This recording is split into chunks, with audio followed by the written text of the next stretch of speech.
আমরা এখনই শুরু করতে চলেছি গেস দ্য সং চ্যালেঞ্জ। হাততালি দেবে তো?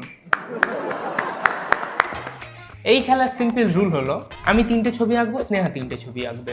প্রত্যেকটা সঠিক ছবি গেস করার জন্য থাকবে 10 পয়েন্ট। শুধু ছবি না, হয়তো তার সাথে কিছু লেখা থাকতে পারে, কিছু চিহ্ন থাকতে পারে, তার মাধ্যমে তাকে সঠিক গেস করতে হবে। খেলার শেষে যার পয়েন্ট সব থেকে বেশি হবে সেই হবে উইনার। তো চলো খেলাটা স্টার্ট করা যাক। তো তোমাদের এখন একটা উদাহরণ দিচ্ছি যে কেমন হতে পারে খেলাটা।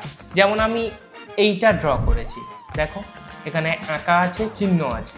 তো এটা লেখাও আছে। হ্যাঁ, এটা স্নেহাকে গেস করতে হবে এটা থেকে কি বোঝাচ্ছে, কোন গানটা ওর মাথায় আসছে। সঠিক গান গেস করতে পারলে ও পাবে 10 পয়েন্ট। বলো স্নেহা। তো তোমরা এটা দেখেছো, এখানে ওর লেখা মানে লিখেওছে, প্লাস এখানে একটা স্টার আঁকা আর এখানে কোশ্চেন মার্ক। তোমাকে কিন্তু ভালোভাবে প্রত্যেকটা ওয়ার্ড বুঝিয়ে বুঝিয়ে বলতে হবে। আচ্ছা, ঠিক আছে, তো চলো শুরু সিম্পল করা গেস যাক। করে দিলে হবে না, বুঝিয়ে বুঝিয়ে বলো।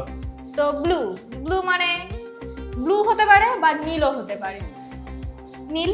আর এখানে তারা, স্টার তারা, আর এখানে আছে কোশ্চেন মার্ক, তো প্রশ্ন।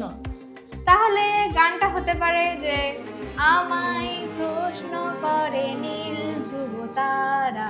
তো আমার মনে হচ্ছে এই গানটা। আর তোমাদের কি গান মনে হচ্ছে অবশ্যই কমেন্ট করে জানিও।